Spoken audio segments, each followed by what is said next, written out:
recibí un correo electrónico anónimo que decía verificar el coche de mi hijo antes de la cena. Al principio pensé que era spam, pero algo dentro de mí me impulsó a revisarlo de todas formas. Mientras mi familia conversaba en la sala, fingí sentirme mal y salí hacia el garaje. Lo que encontré en ese coche destrozó en segundos la familia que había construido durante 30 años. Allí, escondidas bajo el asiento del conductor, había joyas que reconocí inmediatamente. Eran las piezas de oro que mi difunta madre me había dejado, las mismas que guardaba en mi joyero y que pensé haber perdido meses atrás. Pero eso no era lo peor. Junto a las joyas encontré documentos, papeles de mi casa, escrituras que estaban siendo tramitadas a nombre de mi hijo sin mi conocimiento. Mi propio hijo me estaba robando. Mi propio sangre estaba planeando quitarme todo lo que tenía.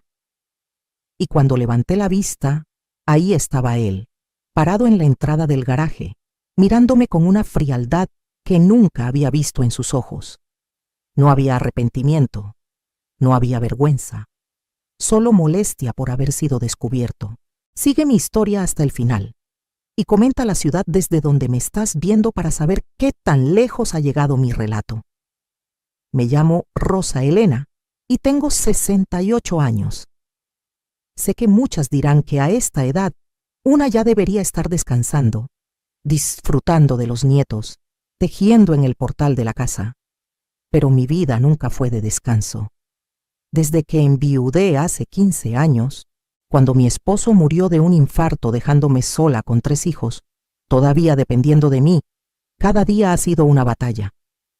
Mi esposo era albañil, un hombre trabajador pero que nunca pudo ahorrar mucho. Cuando murió, lo único que quedó fue la casa donde vivíamos, una propiedad modesta en las afueras de la ciudad y algunas deudas que tuve que pagar vendiendo hasta mis propios anillos de matrimonio. Mis hijos en ese entonces tenían 25, 22 y 19 años. Podría pensarse que ya estaban grandes para valerse por sí mismos, pero la realidad es que ninguno había terminado sus estudios, ninguno tenía un trabajo estable. Yo trabajaba limpiando casas, 5 casas diferentes cada semana.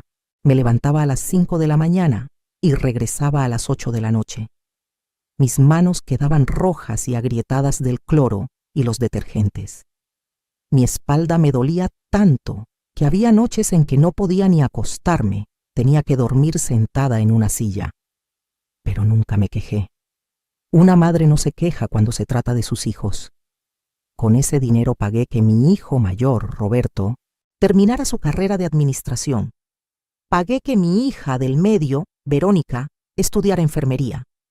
Y al más pequeño, Javier, lo mantuve mientras decía que buscaba su camino. Roberto se recibió y consiguió un buen trabajo en una empresa de logística. Me prometió que apenas se estabilizara me ayudaría, que yo podría dejar de limpiar casas ajenas. Pasaron 2 años y la ayuda nunca llegó. Siempre había un gasto, siempre había una razón. Necesitaba un coche para ir al trabajo, necesitaba ropa apropiada para la oficina, necesitaba una computadora mejor. Yo seguí limpiando casas. Verónica se casó con un hombre que conoció en el hospital donde hacía sus prácticas. Ni siquiera me consultó sobre la boda, solo me avisó un mes antes. Yo, de todas formas, vendí unas cadenas de oro que mi madre me había heredado para darle algo de dinero para su vestido y la fiesta. Ella lo tomó como si fuera lo mínimo que yo podía hacer, como si fuera mi obligación. Javier, el más pequeño, mi bebé, se quedó viviendo conmigo. Ya tenía 34 años y seguía sin encontrar ese famoso camino que buscaba. Trabajaba de vez en cuando en lo que saliera, pero la mayor parte del tiempo estaba en casa, comiendo lo que yo preparaba, usando el agua y la luz que yo pagaba, pidiendo dinero prestado que nunca devolvía. Hace 3 años recibí una noticia que cambió todo. Mi tía Esperanza, hermana de mi padre, murió en Guadalajara. Ella no tenía hijos y en su testamento me dejó una pequeña herencia. No era una fortuna, pero para alguien como yo era un milagro. Eran 200,000 pesos, más una casita pequeña que ella tenía rentada en un pueblo cercano. Esa renta me daba 5,000 pesos mensuales. Por primera vez en mi vida sentí que podía respirar. Podía dejar de limpiar tantas casas. Podía cuidar mis rodillas que ya me estaban fallando. Podía tal vez disfrutar un poco de la vida. Les conté a mis hijos sobre la herencia con ilusión, pensando que se alegrarían por mí. La reacción que tuve me dejó fría. Roberto inmediatamente empezó a hablar de inversiones, de que él podía manejar ese dinero mejor que yo, de que una mujer de mi edad no sabía de finanzas. Verónica sugirió que les diera una parte a cada uno, que era lo justo después de todo lo que ella había sufrido criándose sin lujos. Y Javier simplemente preguntó cuándo podría comprarle el coche que necesitaba para buscar trabajo. Ninguno, ni uno solo, dijo que me alegraba por mí, que por fin podría descansar. Después de aquel día cuando les conté de la herencia, las cosas empezaron a cambiar en mi casa. Al principio fueron pequeños comentarios. Roberto venía a visitarme los domingos, algo que antes hacía una vez al mes, y siempre terminaba hablando de dinero. Que si había visto las tasas de interés de tal banco, que si no era mejor invertir en un negocio familiar, que él tenía contactos que podían triplicar mi dinero. Un día trajo papeles, documentos que según él solo necesitaban mi firma para abrir una cuenta de inversión. Yo los leí con cuidado, o al menos lo intenté, pero estaban llenos de palabras que no entendía. Cuando le pregunté si podía llevarlos para que un abogado los revisara, se molestó. Me dijo que no confiaba en él, que después de todo lo que había hecho por mí, así le pagaba. Me hizo sentir tan culpable que por poco firmo, pero algo me detuvo. Verónica empezó a llevarme a sus hijas más seguido. Llegaba sin avisar, dejaba a las niñas y desaparecía por horas. Al principio me daba gusto ver a mis nietas, pero pronto me di cuenta de que me estaba usando de niñera gratuita. Cuando le mencioné que sus visitas estaban interfiriendo con mi trabajo, ella explotó. Me gritó que qué clase de abuela era, que las abuelas deben estar felices de cuidar a sus nietos, que además ahora yo tenía dinero y ya no necesitaba trabajar tanto. Como si esos 5,000 pesos de renta fueran suficientes para vivir cómodamente. Como si los años de desgaste en mi cuerpo no existieran. Pero lo peor era Javier. Él se volvió cada vez más demandante. Cuando le dije que no le compraría un coche porque no podía gastar toda la herencia así, se encerró en su cuarto por 2 días sin hablarme. Luego, salió como si nada hubiera pasado y comenzó a tomar cosas de la casa. Primero fue la televisión de la sala. Dijo que la necesitaba para su cuarto. Luego el microondas. Después empezó a invitar amigos a la casa a cualquier hora. Hacían ruido hasta la madrugada. Dejaban la cocina sucia. Cuando les pedía que bajaran el volumen, Javier me decía que era mi hijo y tenía derecho a vivir en su propia casa. Pero esta no era su casa. Era mía. Yo la había pagado con el sudor de mi frente durante años después de que su padre muriera. Empecé a notar que faltaban cosas. Primero pensé que las había movido y olvidado dónde las puse. Una bandeja de plata que era de mi abuela, un rosario de piedras semipreciosas que me habían regalado en mi confirmación, unos aretes pequeños de oro. Busqué por toda la casa pensando que me estaba volviendo olvidadiza, que la edad me estaba pasando factura. Una tarde, limpiando el cuarto de Javier mientras él había salido, encontré tickets de empeño escondidos en un cajón. Mi propio hijo estaba robándome mis pertenencias y empeñándolas. Cuando lo confronté esa noche, ni siquiera lo negó. Me dijo que él también tenía necesidades, que yo era egoísta guardando todo ese dinero mientras él no tenía ni para salir con sus amigos. Lloré toda esa noche. Me pregunté en qué momento había criado a un hijo capaz de robarle a su propia madre. Luego empezaron las presiones más fuertes. Roberto llegó un día con Verónica y entre los dos me sentaron en la sala. Querían hablar de mi futuro, dijeron, que yo ya estaba grande, que vivir sola era peligroso, que había muchos robos en el barrio, que lo mejor sería que me fuera a vivir con uno de ellos y que rentáramos mi casa. El dinero de la renta lo administrarían ellos para mi propio bien, que también sería bueno poner la casa a nombre de los 3 hijos para evitar problemas legales cuando yo faltara. Todo presentado con sonrisas, con abrazos, con palabras dulces sobre cuidar de su mamá. Pero yo veía lo que realmente había en sus ojos: codicia. Querían mi casa, querían mi herencia, querían controlar hasta el último peso que tenía. Les dije que no, que yo estaba perfectamente bien viviendo en mi propia casa, que cuando necesitara ayuda se las pediría. Se fueron molestos. Esa noche Verónica me llamó llorando, diciendo que yo no la quería, que cualquier madre estaría feliz de vivir con sus hijos. Roberto dejó de visitarme por completo durante un mes. Entonces llegó aquel correo electrónico. Fue un martes por la tarde. Yo había aprendido a usar el Internet básico porque una de las señoras para quien trabajaba me había enseñado. Me servía para ver recetas y videos de tejido. Revisaba mi correo una vez por semana. Casi nunca recibía nada importante. Pero ese día había un mensaje sin remitente, sin nombre. El asunto decía simplemente: para Rosa Elena. El contenido era una sola línea: verifique el coche de su hijo antes de la cena. Nada más. Ni firma ni explicación. Mi primer pensamiento fue borrarlo. Parecía una broma o uno de esos mensajes estafa de los que me habían advertido. Pero algo me incomodó. Ese mismo día era martes, el día que Javier había invitado a Roberto y Verónica a cenar en la casa. Dijo que quería que pasáramos tiempo en familia, cosa que me pareció extraña viniendo de él, pero que me hizo ilusión.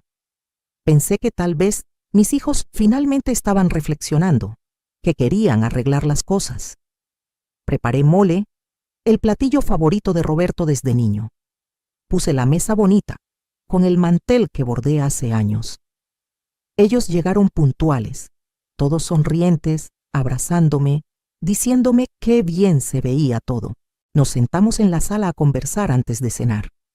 Hablaban del clima, de los niños de Verónica, de nimiedades, pero yo no podía quitarme de la cabeza ese correo. Verifiqué el coche de su hijo antes de la cena. ¿Por qué antes de la cena? ¿Por qué específicamente hoy? Me empezó a doler el estómago de la ansiedad. Roberto notó que estaba distraída y preguntó si me sentía bien. Aproveché la oportunidad.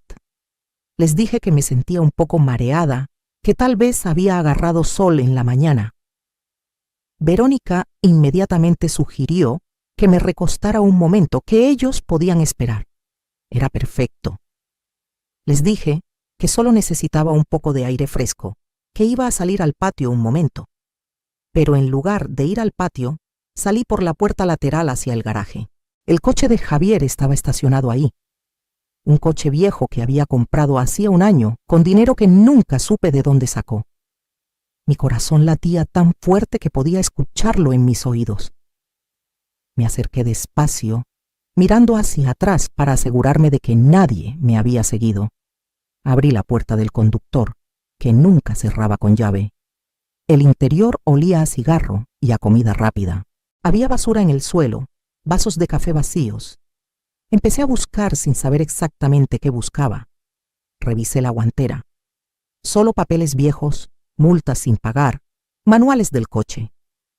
Luego metí la mano debajo del asiento. Mis dedos tocaron algo suave, como una bolsa de tela. La saqué. Era una bolsa de terciopelo azul que reconocí de inmediato.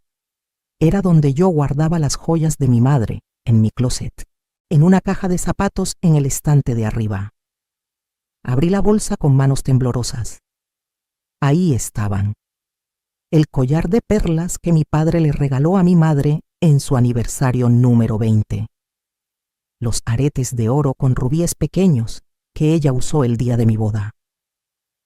La pulsera de plata con dijes que había ido coleccionando toda su vida, cada dije representando un momento importante. Un broche antiguo con forma de mariposa que había pertenecido a mi abuela.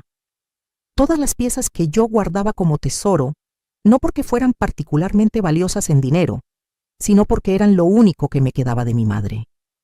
Piezas que yo había notado que faltaban hacía 3 meses, pero que Javier juró que no había visto, sugiriendo que tal vez Yo las había guardado en otro lado y olvidado. Yo había buscado por toda la casa, durmiendo mal durante semanas pensando que me las habían robado durante algún descuido. Y aquí estaban, en el coche de mi hijo. Pero la bolsa se sentía pesada. Había algo más adentro. Saqué un folder manila. Lo abrí ahí mismo, bajo la tenue luz que entraba del garaje. Eran documentos legales. Reconocí el encabezado de un notario. Empecé a leer, y las palabras se volvían borrosas por las lágrimas que empezaban a formarse en mis ojos. Era una escritura de traspaso de propiedad de mi casa. De mi casa. A nombre de Roberto Martínez, Verónica Martínez de García y Javier Martínez. Mis 3 hijos. La fecha del documento era de hacía 2 semanas. Había una firma al final, en el espacio donde debía firmar yo como propietaria actual. Y reconocí esa firma porque la había visto antes en los papeles que Roberto me había traído hace un mes, los que él dijo que eran para una cuenta de inversión. Yo no los había firmado ese día, pero aparentemente Roberto se había llevado mi identificación sin que me diera cuenta, y había falsificado mi firma. Había más papeles. Solicitudes para sacar préstamos usando mi casa como garantía. Documentos del banco mostrando que ya habían solicitado información sobre el avalúo de la propiedad. Un borrador de contrato de venta de la casita que heredé de mi tía Esperanza, la que me daba los 5,000 pesos mensuales de renta. Todo estaba planeado, todo estaba en marcha. Mis hijos me estaban robando, no solo cosas, no solo dinero. Me estaban robando mi casa, mi estabilidad, mi futuro. Y lo estaban haciendo juntos, los 3 organizados, mientras me hacían creer que venían a una cena familiar, mientras yo cocinaba su mole favorito. Escuché pasos acercándose al garaje. Rápidamente guardé los documentos en el folder y lo metí de vuelta en la bolsa con las joyas.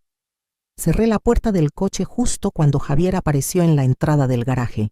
Nos miramos durante lo que pareció una eternidad. Yo con la bolsa de terciopelo azul en las manos. Él con los ojos yendo de mi cara a la bolsa y de vuelta a mi cara. Esperaba que se pusiera nervioso, que tartamudeara, que inventara una excusa, pero no. Su expresión se endureció. Caminó hacia mí y extendió la mano. «Dame eso», dijo. No era una pregunta, era una orden. Le dije que no, que estas eran las joyas de mi madre, que qué hacían en su coche. Él soltó una risa seca, sin humor. Dijo que esas joyas deberían ser de toda la familia, no solo mías, que yo era una egoísta guardándolas cuando él necesitaba dinero. Le pregunté por los documentos, por los papeles de la casa. Su expresión no cambió. Me dijo que dejara de husmear en cosas que no entendía, que Roberto y Verónica estaban cuidando de mi futuro porque yo era demasiado terca para hacerlo sola. Roberto y Verónica aparecieron detrás de Javier. Claramente habían escuchado parte de la conversación. Verónica tenía esa expresión que ponía desde niña, cuando la cachaban en una mentira, mitad desafiante, mitad víctima. Roberto venía con su cara de hombre de negocios, controlada, fría. «Mamá», dijo Roberto con esa voz calmada que usaba cuando quería sonar razonable, «necesitamos hablar de esto adentro, como adultos». Le mostré el folder con los documentos. Le pregunté qué significaba todo esto, por qué estaban intentando robarme mi casa. Él ni siquiera parpadeó. Dijo que no era robo, que era planeación familiar, que a mi edad era irresponsable no tener todo en orden, que cuando yo muriera, la casa iba a pasar por un proceso legal complicado y costoso, que ellos solo estaban siendo precavidos. Le recordé que yo no estaba muerta, que tenía 68 años, pero estaba perfectamente sana y en mis cabales. Verónica intervino con lágrimas en los ojos. Dijo que yo no entendía qué difícil era para ellos verme trabajando todavía a mi edad, que solo querían asegurarse de que estuviera cuidada, que si la casa estaba a nombre de ellos, podrían rentarla y darme el dinero para que no tuviera que limpiar casas nunca más. Podrían darme el dinero de mi propia casa, como si me estuvieran haciendo un favor. Les pregunté entonces por qué habían falsificado mi firma, por qué todo esto se estaba haciendo a mis espaldas, por qué Javier tenía las joyas de mi madre escondidas en su coche. El silencio que siguió fue respuesta suficiente. Javier fue el primero en romperlo. Dijo que estaba cansado de esta conversación, que yo era una malagradecida, que después de todo lo que habían hecho por mí, así les pagaba. Le pregunté qué exactamente había hecho él por mí. Él, que vivía en mi casa sin pagar renta, que comía mi comida, que usaba mis servicios, que me había robado y empeñado mis cosas. Se puso rojo de ira. Empezó a gritarme que él era mi hijo, que yo tenía la obligación de mantenerlo, que para eso son los padres. Roberto lo calló, poniéndole una mano en el hombro. Luego me miró con una expresión que me heló la sangre. Ya no había ni siquiera la pretensión de cariño, era puro cálculo. Dijo que podíamos hacer esto de la manera fácil o de la manera difícil, que yo era una mujer mayor viviendo sola, que era fácil para alguien de mi edad empezar a tener confusiones, olvidar cosas, tal vez incluso necesitar ayuda para tomar decisiones, que ellos, como mis hijos, podrían fácilmente demostrar ante un juez que yo ya no estaba en condiciones de manejar mis propios asuntos. Era una amenaza apenas velada. Estaban insinuando que me declararían incapaz mentalmente si no cooperaba. Verónica añadió suavemente que eso no sería necesario si yo solo firmaba los papeles, que así todo sería más simple, que yo podría seguir viviendo en la casa, que nada cambiaría realmente. Todo cambiaría, lo sabía. Una vez que esa casa estuviera a su nombre, sería cuestión de tiempo antes de que decidieran venderla o que me pidieran que me fuera. Me quedaría sin nada después de una vida entera de trabajo. Los miré a los tres, parados ahí en mi garaje, en mi propiedad, amenazándome. Estos eran los bebés que había cargado, los niños que había desvelado cuando estaban enfermos, los adolescentes cuyas lágrimas había secado, los adultos por los que había sacrificado mi salud y mi juventud. Y ahora me veían solo como un obstáculo entre ellos y mi dinero. Sentí algo quebrarse dentro de mí, pero no era debilidad. Era claridad. Por primera vez en años, vi las cosas exactamente como eran. Les dije que necesitaba tiempo para pensar. Roberto empezó a protestar, pero lo interrumpí. Les dije que si realmente les importaba mi bienestar, como decían, me darían unos días para procesar todo esto, para entender los documentos, tal vez consultar con alguien que me explicara todo en términos simples. Verónica intercambió una mirada con Roberto. Podía ver que estaban calculando, decidiendo si presionar ahora o darme cuerda. Roberto finalmente asintió. Dijo que por supuesto, que se daba cuenta de que era mucha información de golpe, que tomara el tiempo que necesitara. Pero su tono dejaba claro que ese tiempo era limitado. Agregó que tal vez sería bueno que mientras tanto él guardara los documentos importantes para que no se perdieran. Le dije que no, que yo los guardaría en mi caja de seguridad en el banco. Mentí sobre tener una caja de seguridad, pero funcionó. Vi un destello de preocupación en sus ojos. Javier intentó tomar la bolsa de terciopelo de mis manos, pero la apreté contra mi pecho. Le dije que estas joyas se quedaban conmigo, que eran lo único que tenía de mi madre. Él gruñó algo sobre que yo siempre había sido egoísta, pero Roberto lo calló de nuevo. Dijo que estaba bien que me quedara las joyas, que eso no era importante ahora. Regresamos a la casa. La cena había quedado fría en la estufa. Nadie tenía hambre ya. Inventaron excusas. Dijeron que se habían acordado de compromisos, de cosas que hacer. En 15 minutos se habían ido todos. Me quedé sola en mi casa, con el mole frío en la estufa y el folder de documentos sobre la mesa de la cocina. Esa noche no dormí. Me quedé sentada leyendo cada papel, cada línea, tratando de entender completamente qué era lo que mis hijos habían planeado. Había documentos que ya estaban en proceso. La solicitud de traspaso de la casa ya había sido presentada ante el notario. Solo faltaba que se procesara y se registrara. La firma falsificada era bastante buena. Probablemente Roberto había practicado. Los préstamos solicitados usando mi casa como garantía sumaban casi $500,000. Si esos préstamos se aprobaban y yo no podía pagarlos, el banco se quedaría con mi casa. Y entonces entendí el plan completo. No solo querían la casa a su nombre, querían sacar dinero usando la casa como garantía, repartirse ese dinero y luego dejarme a mí con la deuda. Cuando yo no pudiera pagar, el banco tomaría la casa. Ellos argumentarían que habían intentado ayudarme, pero que yo había sido irresponsable. Y yo quedaría en la calle, sin casa, sin dinero, probablemente dependiendo de ellos para sobrevivir. Era brillante en su crueldad. Lloré hasta que no me quedaron más lágrimas. Luego me serví una taza de té de manzanilla y empecé a pensar. Ellos no sabían algo que nadie sabía excepto yo y el abogado que manejó el testamento de mi tía Esperanza. Cuando mi tía murió y me dejó la herencia, hubo más de lo que les conté a mis hijos, mucho más. La verdad era que mi tía Esperanza había sido una mujer muy astuta con el dinero. Nunca se casó, nunca tuvo hijos y trabajó toda su vida como administradora en una fábrica textil.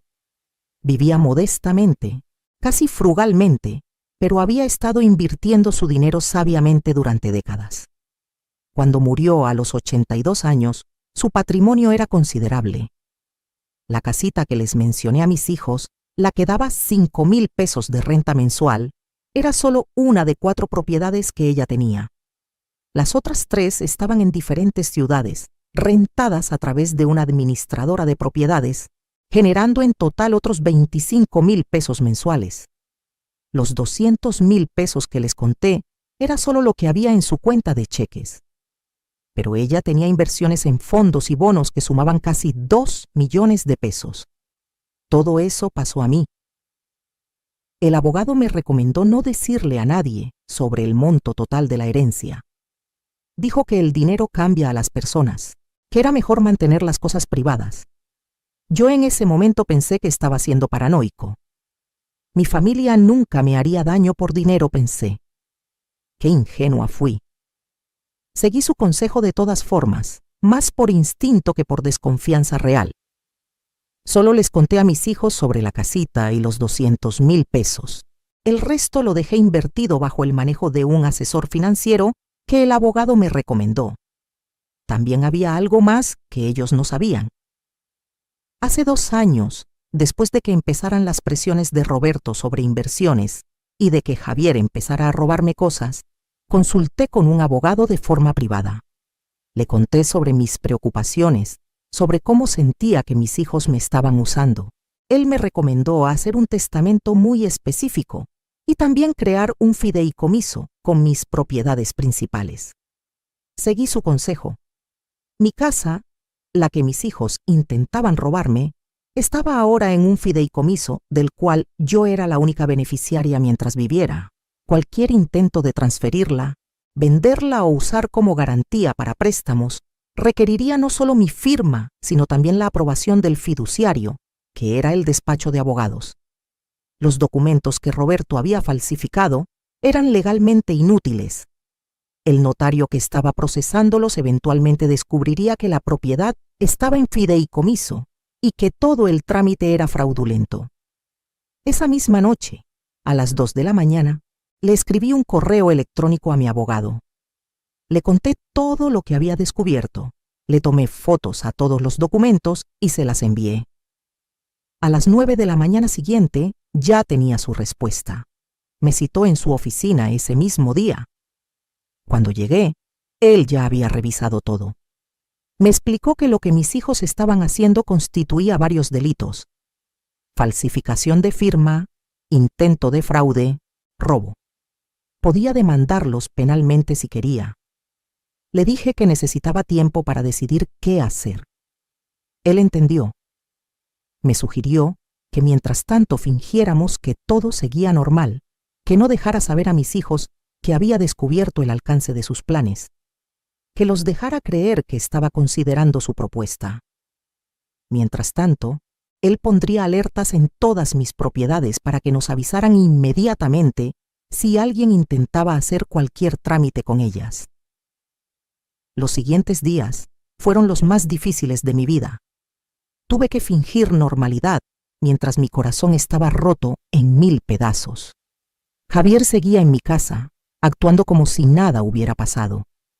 Comía en mi mesa, veía mi televisión, usaba mi agua y mi luz, me hablaba cuando necesitaba algo, me ignoraba el resto del tiempo. Roberto me llamó 2 días después del incidente en el garaje. Preguntó si ya había pensado en la propuesta, si quería que pasara para explicarme de nuevo todo con calma. Le dije que todavía estaba considerándolo, que era una decisión grande. Él insistió en que no era tan grande, que en realidad nada cambiaría para mí, que seguiría viviendo en mi casa igual que siempre. La mentira era tan obvia que me dolía escucharla. Verónica fue más sutil. Empezó a llamarme todos los días, a veces 2 veces al día. Me preguntaba cómo estaba, me contaba de sus hijas, me decía cuánto me extrañaban las niñas. Luego, casualmente mencionaba lo cansada que me veía últimamente, que se había considerado finalmente dejar de trabajar, que con los arreglos que Roberto había propuesto yo podría vivir tranquila sin preocupaciones. Yo le seguía la corriente. Le decía que sí, que tal vez tenía razón, que estaba cansada. Podía escuchar la satisfacción en su voz. Pensaba que me estaba convenciendo. Mientras tanto me reuní con mi abogado 2 veces más. Revisamos todas mis propiedades, todas mis cuentas, todos mis documentos. Todo estaba protegido.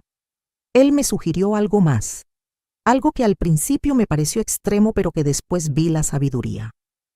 Me recomendó instalar cámaras de seguridad en mi casa, especialmente en los lugares donde guardaba cosas de valor. Dijo que si Javier ya me había robado antes, probablemente lo volvería a hacer, y ahora que se sentían presionados por haber sido descubiertos, podrían ponerse más audaces. Contraté a un técnico que vino cuando Javier había salido.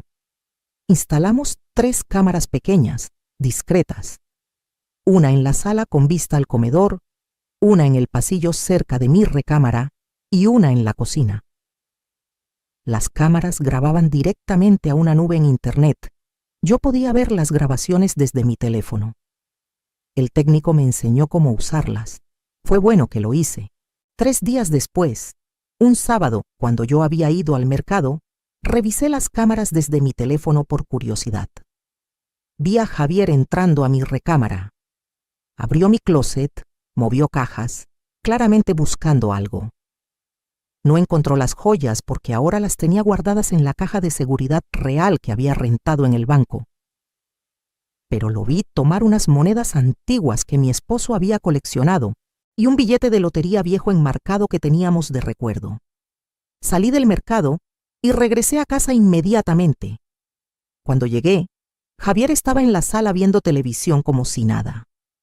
Le pregunté directamente si había entrado a mi cuarto. Dijo que no, que por qué preguntaba. Le dije que faltaban unas cosas. Él se encogió de hombros y dijo que probablemente las había movido yo misma y olvidado dónde las puse.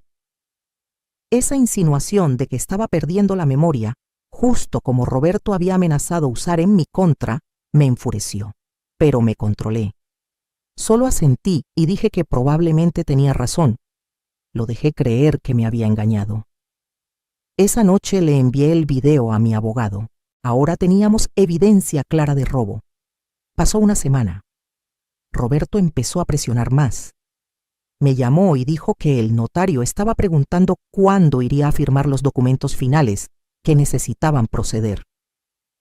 Le dije que había estado enferma del estómago, que en cuanto me sintiera mejor, iría.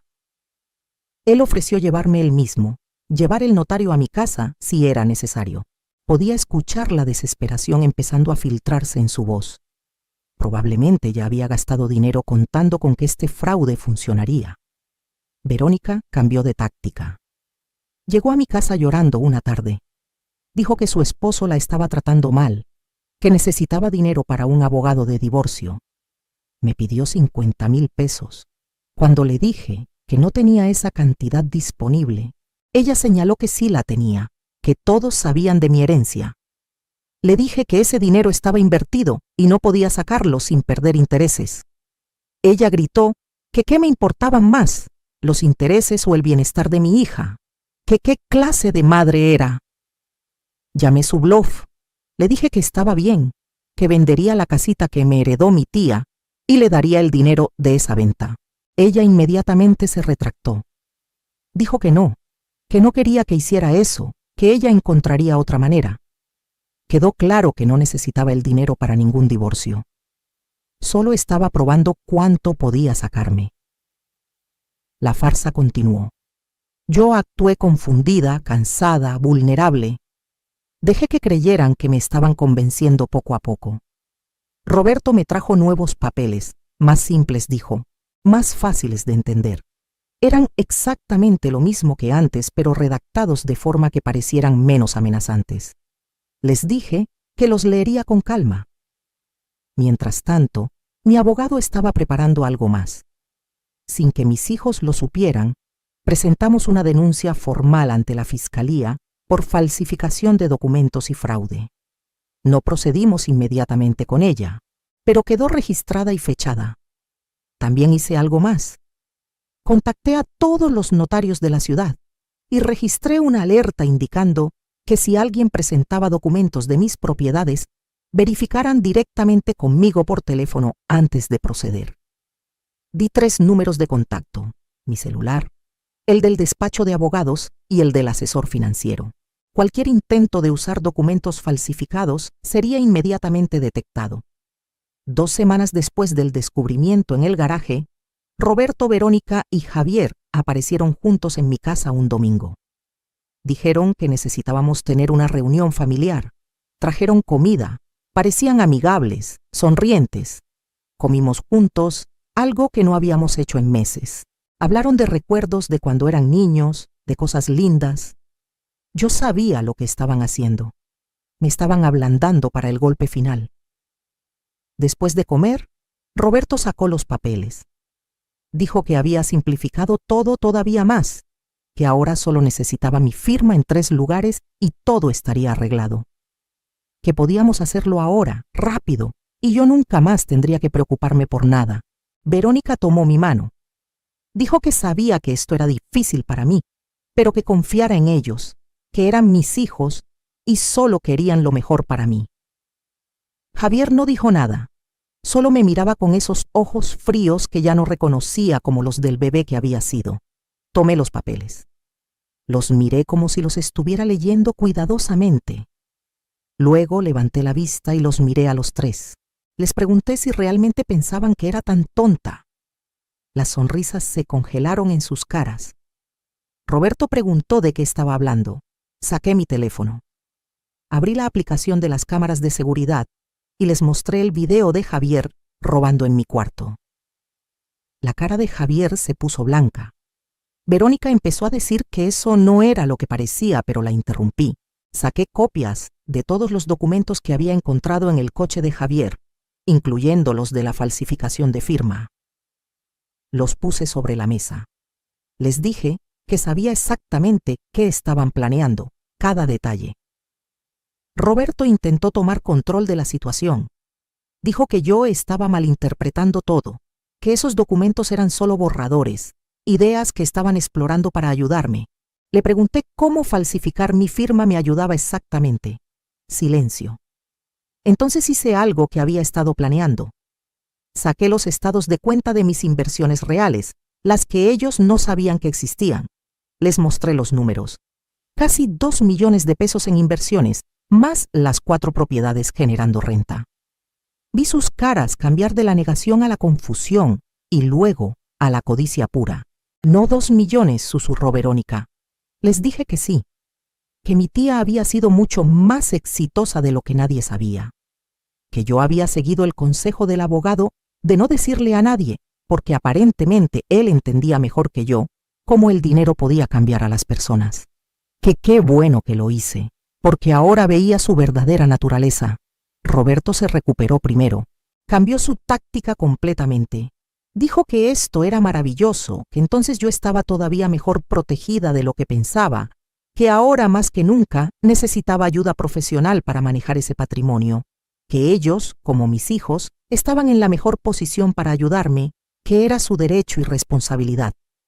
Les dije que no, que yo ya tenía ayuda profesional, un despacho de abogados y un asesor financiero que habían estado manejando mis asuntos perfectamente durante 2 años sin robarme, sin mentirme, sin falsificar mi firma, que de hecho, mi casa ya estaba en un fideicomiso y que todos sus intentos de transferirla eran legalmente nulos, que el notario que había estado procesando sus documentos fraudulentos pronto sería contactado por las autoridades. La explosión que siguió fue espectacular. Javier empezó a gritarme que yo no tenía derecho a esconderles ese dinero, que ellos eran mis hijos, que les pertenecía tanto como a mí. Le recordé que él tenía 34 años, que no me había dado un solo peso en años, que vivía de mi generosidad mientras me robaba. Verónica lloró diciendo que no podía creer que yo les hiciera esto, que después de todo el amor que le había dado, así me portaba con ella. Le pregunté qué amor exactamente había recibido de ella últimamente, además de manipulación y demandas de dinero. Roberto fue el más calculador. Dejó de fingir afecto y fue directo al punto. Dijo que sin importar lo que yo hiciera, ellos eran mis herederos legales. Que cuando yo muriera, todo sería de ellos de todas formas. Así que podía hacer las cosas difíciles ahora, pero eventualmente ganarían. Sonreí cuando Roberto dijo eso. Fue una sonrisa que los tomó desprevenidos porque no esperaban que su amenaza me divirtiera. Les dije que tenían razón en algo. Eventualmente yo moriría, probablemente antes que ellos estadísticamente hablando. Pero ¿quién dijo que ellos iban a heredar algo? Saqué otro documento de mi bolso. Era mi testamento, el que había hecho hace 2 años con el abogado. Lo abrí en la página donde estaba detallada la distribución de bienes. Les expliqué que según mi testamento actual, cada uno de ellos recibiría exactamente 10,000 pesos. El resto de mi patrimonio, todas las propiedades, todas las inversiones, todo, iría dividido entre 3 organizaciones benéficas. Una fundación para mujeres mayores en situación de abandono, otra para niños huérfanos y la tercera para educación de jóvenes de escasos recursos. En total, casi 2 millones de pesos que jamás verían. Roberto se puso de pie tan rápido que tiró su silla. Gritó que eso era imposible, que no podía desheredarlos así. Le dije que sí podía, que había consultado con abogados expertos, que en México los padres tienen la obligación de dejar algo a sus hijos. Por eso les dejaba 10,000 pesos a cada uno, pero que podía disponer del resto como quisiera, que todo era completamente legal. Verónica sollozaba incontrolablemente. Decía que cómo podía hacerles esto, que éramos familia. Le dije que la familia no roba, no miente, no falsifica firmas, no amenaza con declarar a su madre incapaz mental para robarle su casa. Que ellos habían roto esa familia mucho antes de este momento. Javier hizo algo que nunca había hecho. Se abalanzó sobre mí. Intentó arrebatarme el testamento de las manos, gritando que lo iba a romper, que no lo permitiría. Roberto tuvo que sujetarlo. Yo me puse de pie, temblando pero firme. Les dije que ese testamento que sostenía era solo una copia. El original estaba registrado con el abogado y en el registro público. Que destruirlo no cambiaría nada. Que además, ahora tenía evidencia de intento de agresión física, gracias a las cámaras de seguridad que ellos no sabían que existían. Javier miró alrededor, notando por primera vez las pequeñas cámaras. Su cara se descompuso. Les dije que se fueran de mi casa, que Javier tenía 3 días para sacar sus cosas y entregarme las llaves, que si en 3 días seguía aquí, llamaría a la policía y presentaría cargos formales por robo y allanamiento. Roberto intentó un último acercamiento. Suavizó su voz. Se acercó a mí como lo hacía cuando era niño y quería algo. Dijo que entendía que estaba enojada, que tenía derecho a estarlo, pero que no arruinara nuestra relación para siempre por un malentendido. Que podíamos arreglar esto, empezar de nuevo.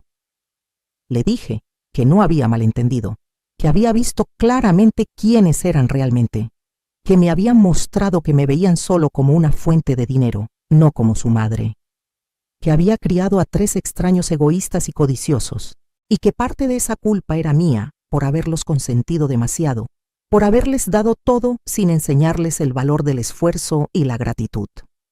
Salieron de mi casa esa noche, los 3 furiosos, amenazando, maldiciendo.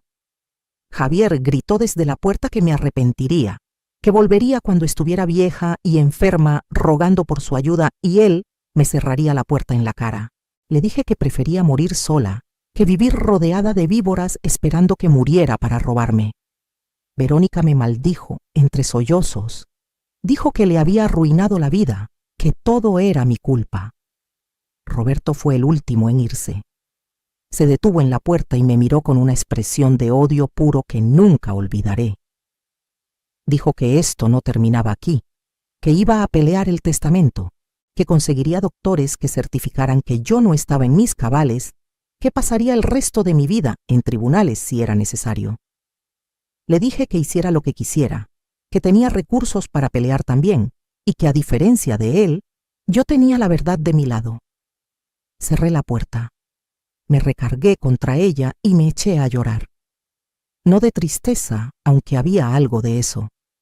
Lloré de alivio, de liberación, de rabia contra mí misma por haber sido tan ciega durante tanto tiempo. Esa noche dormí mejor de lo que había dormido en meses. Al día siguiente empezaron los mensajes.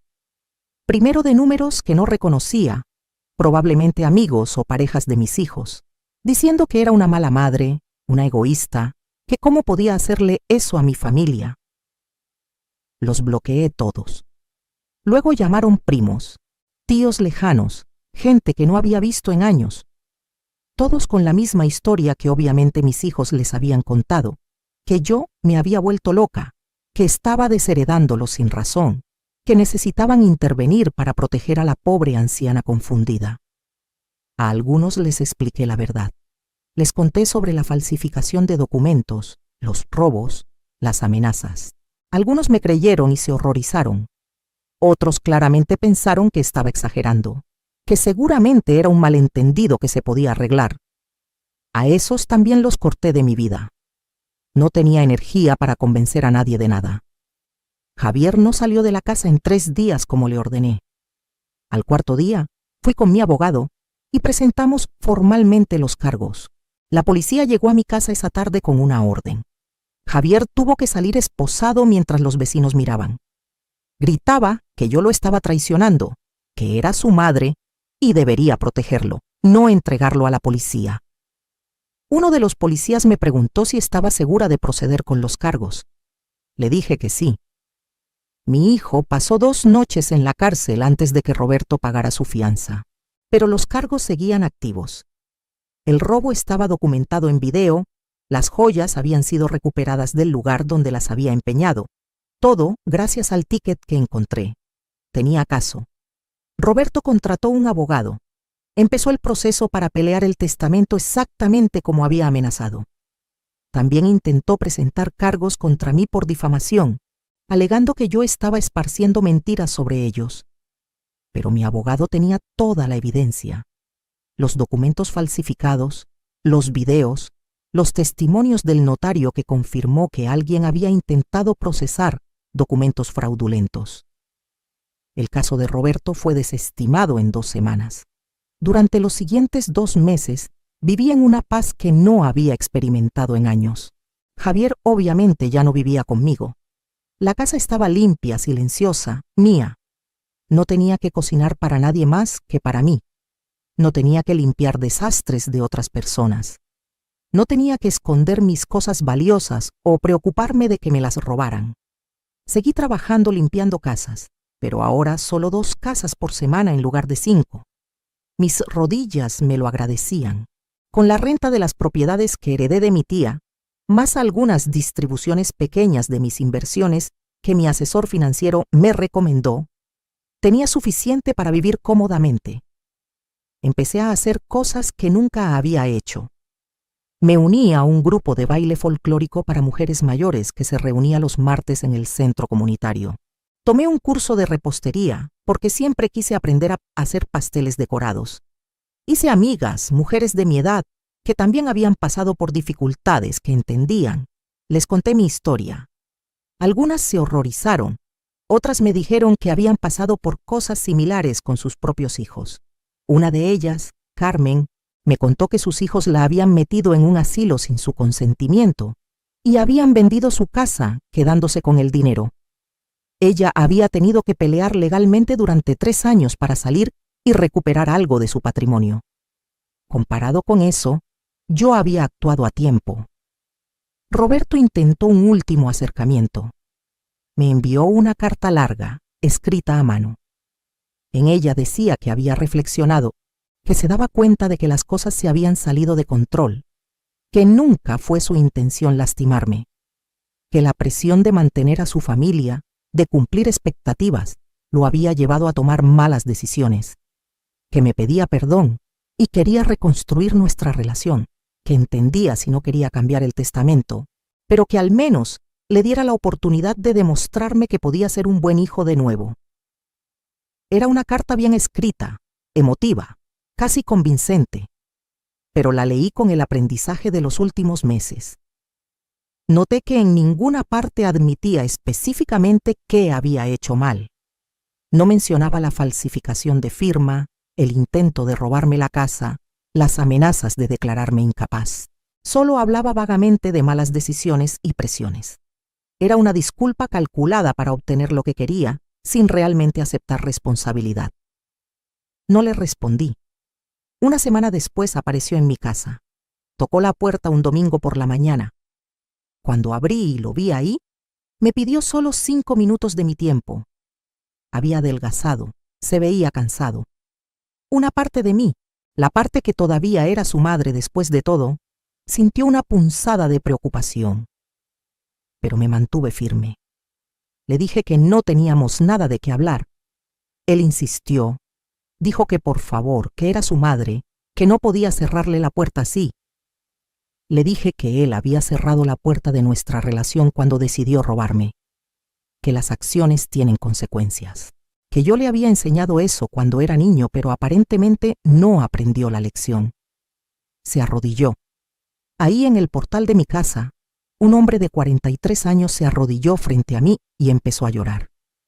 Rogó perdón. Dijo que estaba desesperado, que debía dinero, que había hecho inversiones malas en el trabajo y necesitaba cubrirlas antes de que lo descubrieran, que pensó que yo tenía más de lo que necesitaba y no me importaría compartir, que nunca pensó en cómo me afectaría.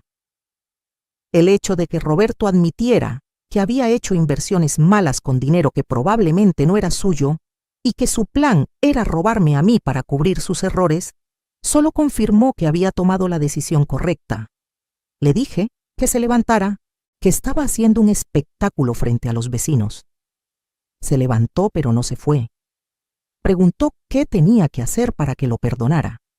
Le dije la verdad, que no sabía si algún día podría perdonarlos a él y a sus hermanos, que el perdón no era algo que se podía exigir o negociar, era algo que tal vez, con tiempo y verdadero cambio, podría surgir. Pero que ese cambio tenía que ser real, no una actuación para obtener acceso a mi dinero. Que si realmente quería empezar a reparar algo, empezara por aceptar las consecuencias de sus acciones. Que dejara de pelear el testamento, que cooperara con las investigaciones sobre la falsificación de documentos, que él y sus hermanos me dejaran en paz. Se quedó callado un largo rato. Luego preguntó si hacía todo eso. Cambiaría yo el testamento de vuelta. Y ahí estaba. Todavía era condicional. Todavía era transaccional. No estaba buscando perdón real o reconciliación real. Estaba negociando acceso a mi herencia. Le dije que no, que el testamento se quedaba como estaba. Que si él hacía cambios en su vida, sería por él mismo, para ser una mejor persona, no para obtener algo de mí. Su expresión cambió. La máscara de arrepentimiento cayó y vi de nuevo esa frialdad calculadora. Dijo que entonces no tenía caso, que si de todas formas no iba a cambiar el testamento, no tenía ningún incentivo para dejar de pelear, que iba a hacer todo lo posible por demostrar que yo no estaba en mis cabales, que conseguiría doctores, testimonios, lo que fuera necesario. Le dije que hiciera lo que quisiera, pero que se fuera de mi propiedad ahora. Se fue. Esa fue la última vez que lo vi en persona. Verónica intentó un acercamiento diferente. Apareció con mis nietas un mes después.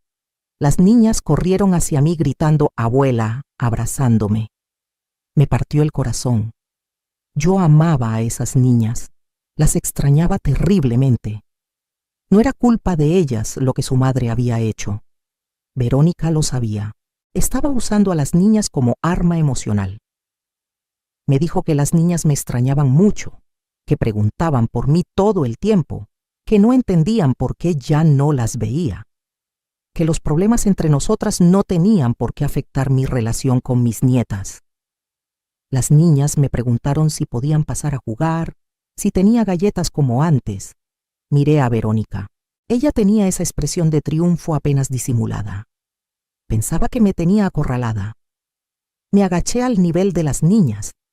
Les dije que las amaba mucho, que no era que no quisiera verlas, pero que su mamá y yo teníamos que resolver algunos problemas primero, que cuando fueran más grandes entenderían.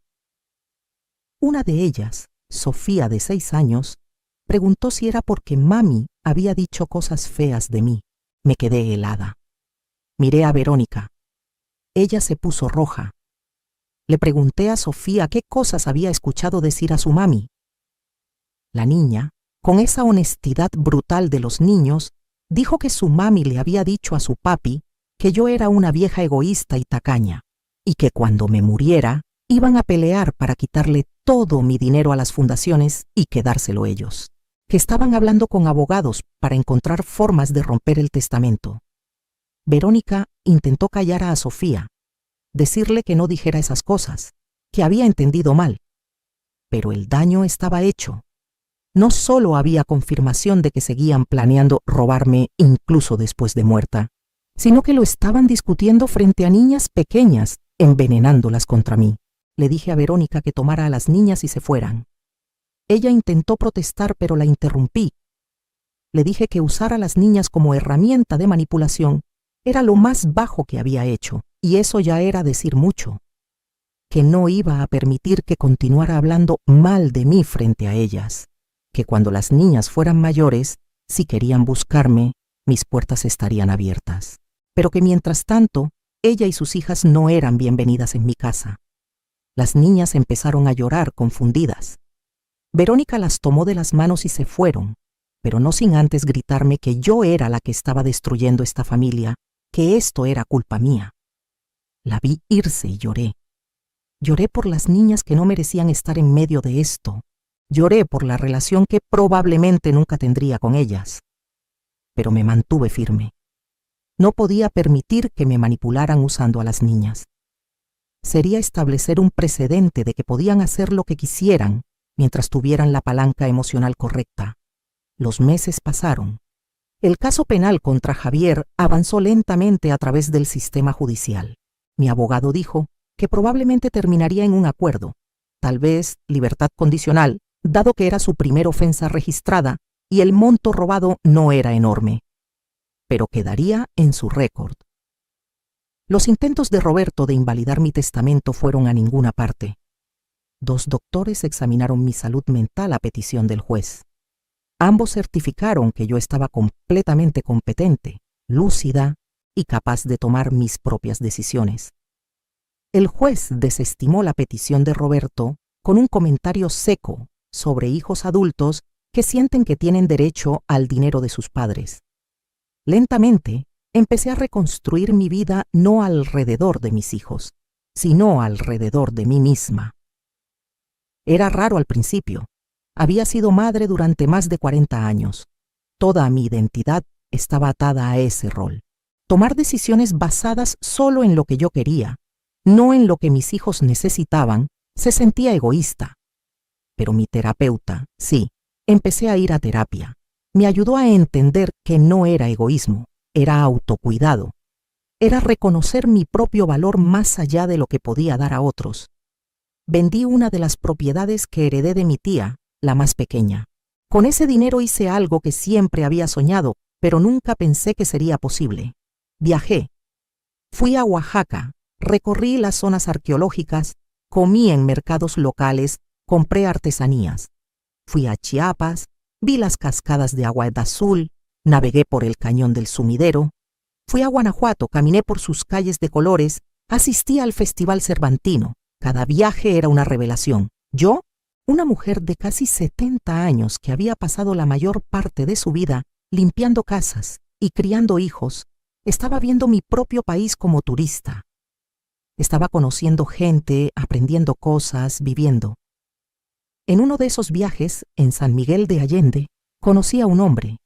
Se llamaba Arturo, tenía 72 años, era viudo. Nos conocimos en un tour de una galería de arte. Él estaba visitando desde Monterrey, yo desde mi ciudad. Empezamos a platicar y no paramos en horas. Arturo era diferente a cualquier hombre que hubiera conocido. No me preguntó sobre mis hijos o mi familia. Me preguntó sobre mí, qué me gustaba, qué me apasionaba, qué pensaba del arte que estábamos viendo.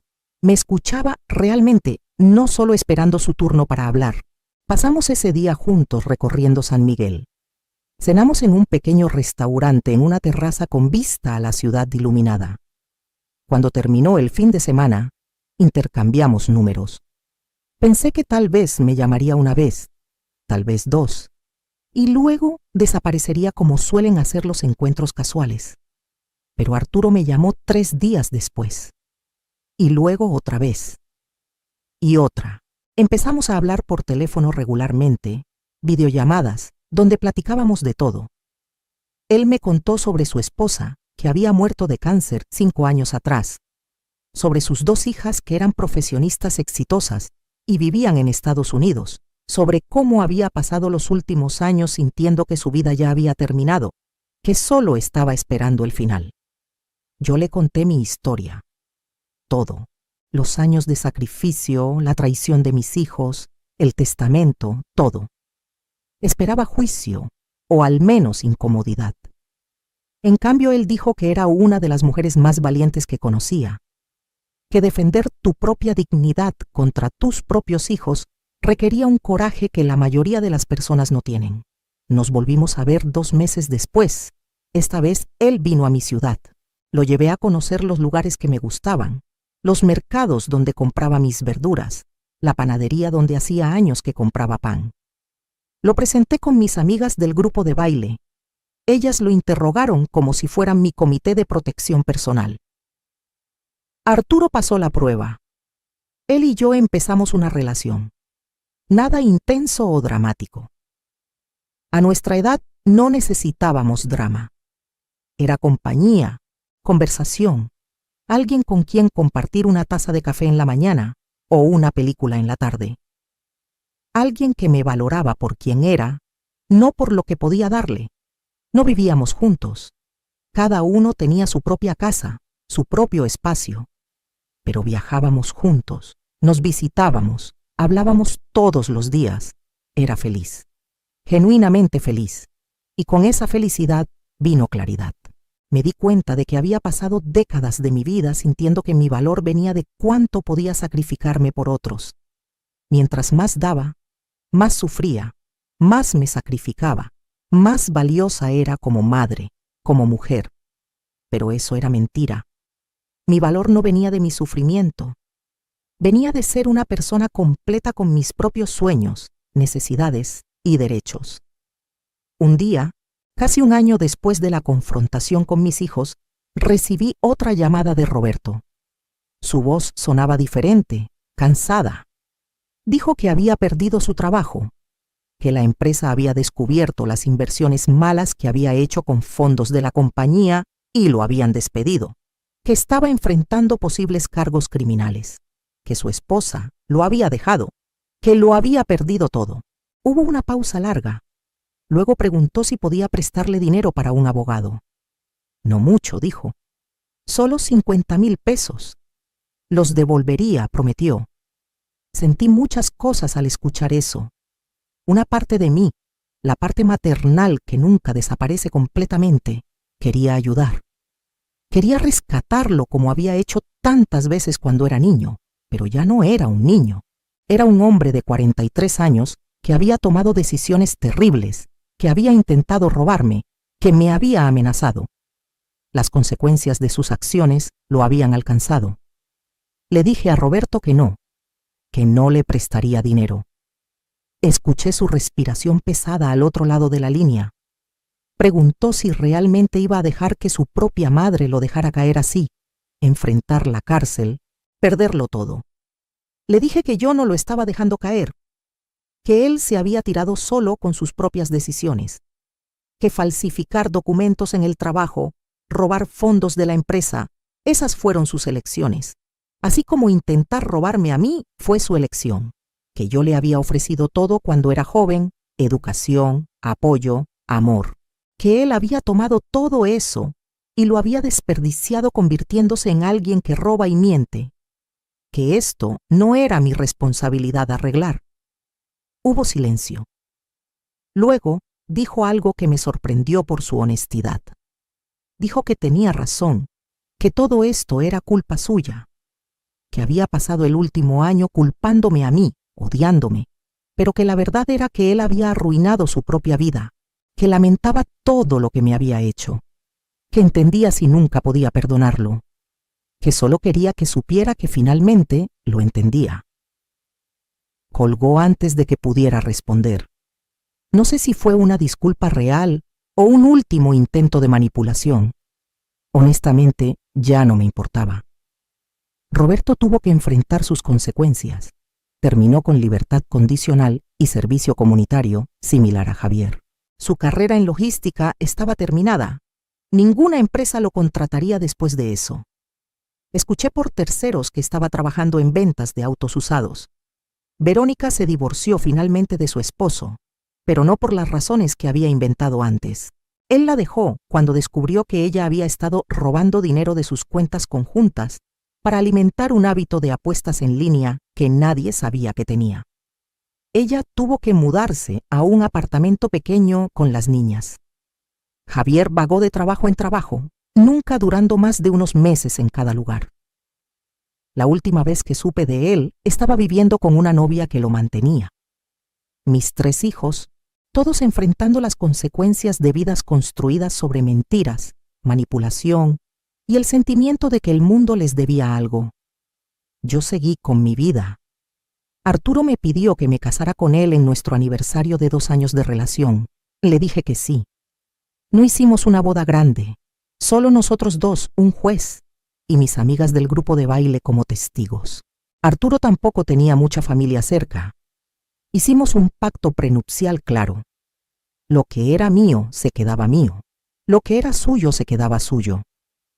Ninguno de los 2 estábamos buscando ventaja financiera, solo compañía.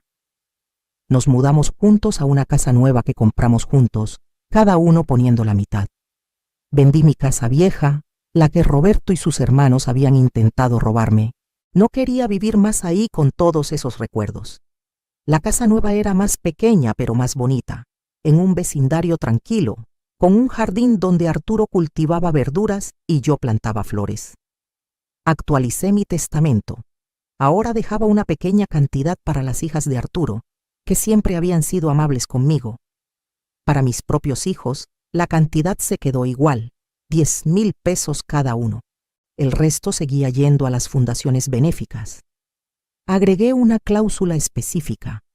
Si alguno de mis hijos intentaba disputar el testamento de cualquier forma, perdería incluso esos 10,000 pesos. Se quedaría con 0. Mi abogado me aseguró que era legal y ejecutable. Ahora tengo 70 años. Han pasado 2 años desde todo aquello. 2 años desde que descubrí las joyas en el coche de Javier, desde que mi mundo se destruyó y tuve que reconstruirlo desde cero. Miro hacia atrás y casi no reconozco a la mujer que era. Esa Rosa Elena que se levantaba a las 5 de la mañana para limpiar casas ajenas hasta que le dolía todo el cuerpo, que se sacrificaba hasta no quedar nada de sí misma, que medía su valor por cuánto podía dar a hijos que solo tomaban y nunca daban nada a cambio. Esa mujer ya no existe. En su lugar está esta Rosa Elena que viaja, que baila, que tiene un esposo que la adora, que tiene amigas que la valoran, que se levanta cada mañana emocionada por el día que viene en lugar de agotada antes de empezar. No voy a mentir y decir que no duele. Duele no tener relación con mis hijos. Duele no ver crecer a mis nietas. Duele saber que la familia que soñé tener, la familia unida y amorosa que sacrifiqué todo para construir, nunca existió realmente. Solo existió en mi imaginación. Pero he aprendido algo importante: el dolor de establecer límites, el dolor de defender tu dignidad, el dolor de decir no. Es agudo pero limpio. Se siente intenso en el momento pero sana. El dolor de permitir que te usen, de sacrificarte por personas que no lo aprecian, de vivir sin respeto propio. Ese dolor es sordo pero constante. No sana nunca, solo se acumula hasta que te consume. Elegí el dolor que sana. Y del otro lado de ese dolor, encontré una vida que vale la pena vivir. Hace un mes recibí una carta. Era de Sofía, mi nieta mayor, la que había revelado sin querer los planes de su madre. Ahora tiene 8 años. La carta estaba escrita con esa caligrafía infantil de trazos grandes e irregulares. Decía: querida abuela, mamá no sabe que te estoy escribiendo. Mi amiga del colegio me ayudó a buscar tu dirección. Te extraño. Mamá dice que tú fuiste mala con nosotros, pero yo no creo eso. Yo me acuerdo de tus galletas y cómo me dejabas ayudarte a cocinar. Algún día, cuando sea grande, quiero venir a visitarte. Te amo, Sofía. Lloré cuando leí esa carta. La he leído 100 veces. La guardo en mi buró junto a mi cama. Le respondí. Le escribí una carta apropiada para una niña de 8 años, sin hablar mal de su madre, sin explicar cosas que no necesita saber todavía. Le dije que yo también la amaba, que también la extrañaba, que cuando fuera mayor las puertas de mi casa siempre estarían abiertas para ella, que mientras tanto estudiara mucho, fuera una niña buena y supiera que su abuela pensaba en ella. No sé si Verónica interceptó esa carta. No sé si Sofía la recibió, pero la envié. Planté una semilla. Tal vez algún día crezca. Arturo dice que soy una de esas mujeres que florecen tarde en la vida, que pasé décadas siendo un capullo cerrado, sacrificándome y marchitándome, y que ahora finalmente me estoy abriendo y mostrando todos los colores que siempre estuvieron ahí. Es una metáfora linda. Me gusta pensar que es cierta. Este domingo celebramos mi cumpleaños número 70. Arturo organizó una fiesta sorpresa con todas mis amigas, las del grupo de baile, las señoras para quienes todavía limpio casas ocasionalmente y que se han vuelto amigas más que empleadoras. Había música, comida, baile, risas. Soplé las velas de mi pastel rodeada de gente que me quiere por quien soy, no por lo que puedo darles. No había ninguno de mis hijos ahí. Hace 2 años eso me hubiera destrozado. Ahora lo noté. Sentí una punzada de tristeza y luego seguí con mi fiesta, porque mi vida ya no gira alrededor del vacío que dejaron. Gira alrededor de la plenitud que he construido. A las mujeres que están escuchando esta historia, especialmente a las madres que se han sacrificado toda su vida, quiero decirles algo importante. Tus hijos no son tu razón de existir. Tu vida no termina cuando terminas de criarlos. Tu valor no se mide por cuánto sufres por ellos. Ser una buena madre no significa desaparecer como persona.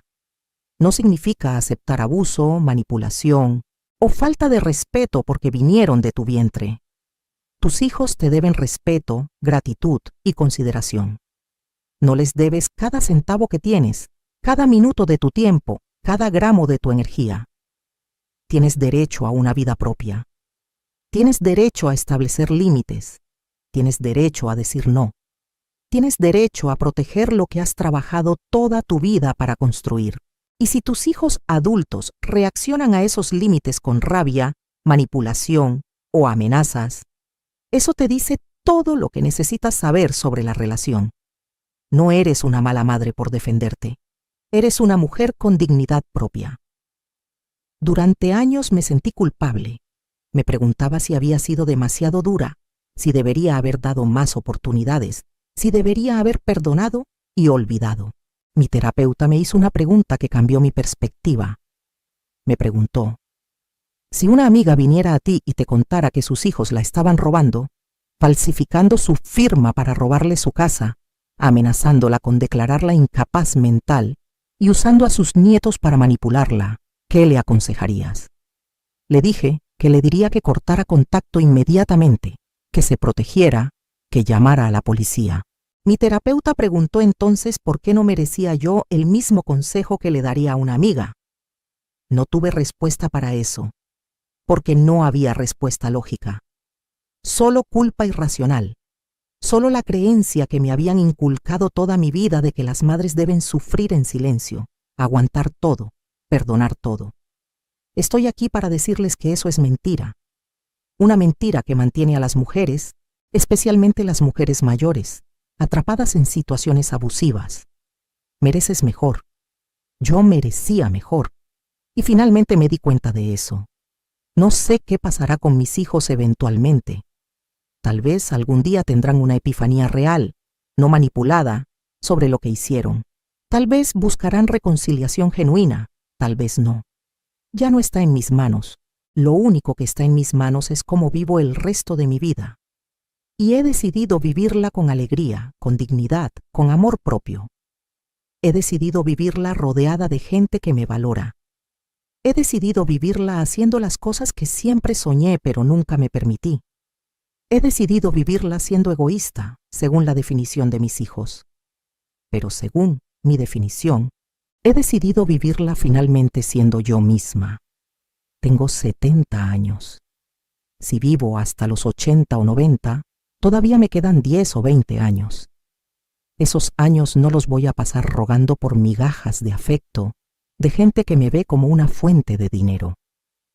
Los voy a pasar bailando con Arturo, viajando a lugares que siempre quise ver, cultivando amistades reales, tal vez escribiendo las recetas de mi madre en un libro para preservarlas, aprendiendo a pintar porque siempre me atrajo el arte. Los voy a pasar viviendo, no solo existiendo. El correo anónimo que recibí ese día cambió mi vida. Nunca supe quién lo envió. Tengo mis sospechas. Probablemente alguien que escuchó a mis hijos planeando, tal vez la pareja de alguno de ellos, tal vez un amigo con conciencia. Nunca lo sabré. Pero quien sea que fue, les estoy agradecida. Porque ese correo me dio la oportunidad de salvarme. Me pregunto a veces qué habría pasado si no lo hubiera recibido, si no hubiera revisado el coche de Javier. Probablemente eventualmente habrían logrado su plan. Habrían procesado los documentos falsificados, me habrían quitado la casa, o tal vez habrían escalado a algo peor. Tal vez me habrían declarado incapaz y tomado control de todo mi patrimonio. Estaría viviendo en algún asilo barato mientras ellos se repartían el dinero que heredé de mi tía. O peor, estaría viviendo con uno de ellos, completamente dependiente, siendo tratada como una carga. El solo pensarlo me da escalofríos. Escapé. No todas las mujeres en mi situación escapan. Conozco historias de amigas cuyos hijos las despojaron de todo. Mujeres que terminaron sus días en pobreza, después de una vida de trabajo, porque sus propios hijos las robaron. Mujeres que se quedaron calladas porque el estigma de admitir que tus hijos te tratan mal es demasiado. Porque la sociedad todavía cree que si tus hijos te tratan mal, debe ser porque fuiste mala madre. Como si los hijos adultos no tuvieran agencia propia, como si no pudieran elegir ser malas personas independientemente de cómo los criaste. Yo fui buena madre. No perfecta, ninguna madre lo es. Cometí errores. Probablemente los consentí demasiado, les di demasiado, no les enseñé suficiente sobre responsabilidad y consecuencias, pero los amé, los cuidé, me sacrifiqué por ellos de formas que muchos ni siquiera pueden imaginar. Y aún así eligieron robarme. Esa elección fue de ellos, no mía.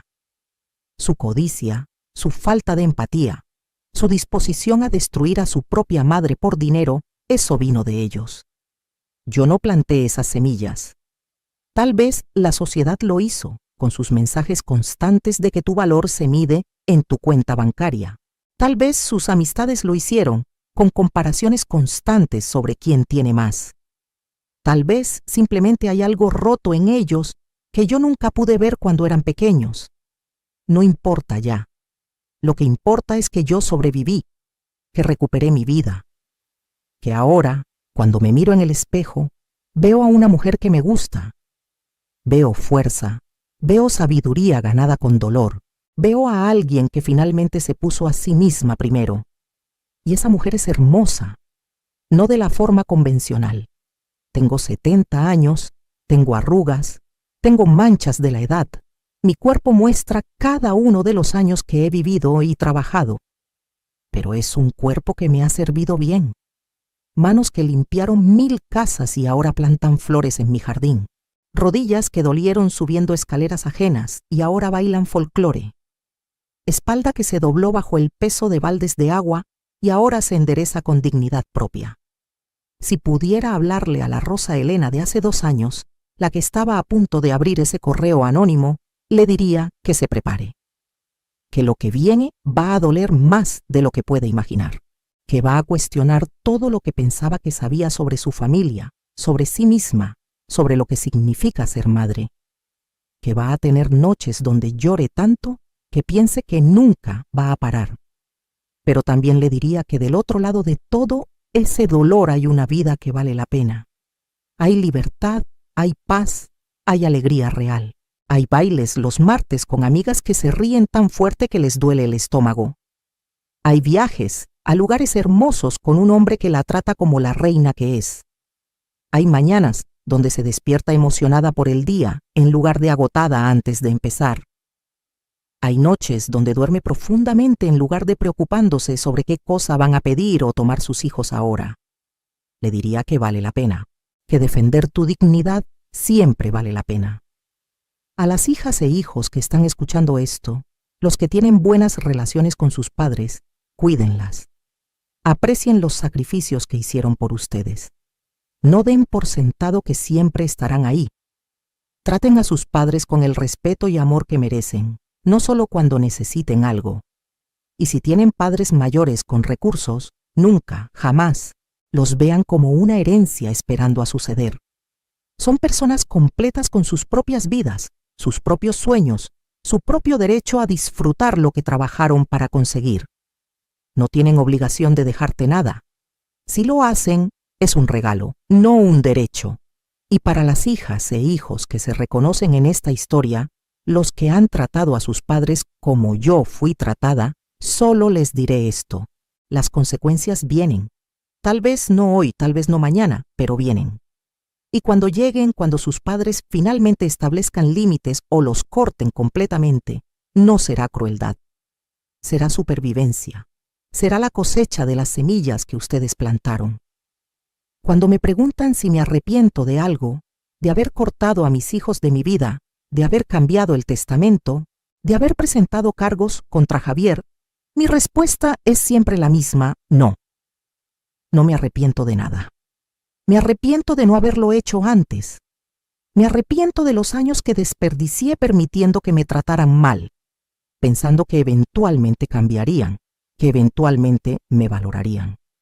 Me arrepiento de no haberme valorado a mí misma antes, pero de las decisiones que tomé hace 2 años, de defender mi dignidad, de proteger mi futuro, de elegirme a mí misma por primera vez en mi vida, de eso no me arrepiento ni un segundo. Esta es mi historia. La historia de una mujer que pasó 70 años aprendiendo una de las lecciones más difíciles, que amar a otros nunca debe significar dejar de amarte a ti misma. Que ser generosa nunca debe significar permitir que te roben. Que ser madre nunca debe significar dejar de ser persona. Aprendí esas lecciones tarde, pero las aprendí. Y ahora vivo cada día aplicándolas. ¿Qué harías tú en mi lugar? Si descubrieras que tus hijos te están robando, planeando quitarte tu casa, dispuestos a declararte incapaz para controlar tu dinero, ¿qué harías? Comenta abajo. Cuéntame tu historia si has pasado por algo similar.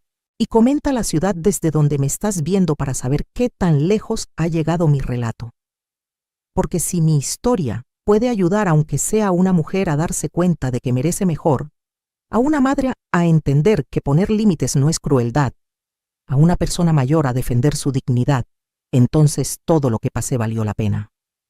Gracias por escucharme. Gracias por permitirme compartir mi historia sin juicio. Y recuerden, nunca es demasiado tarde para elegirte a ti mismo. Nunca es demasiado tarde para empezar a vivir en lugar de solo existir.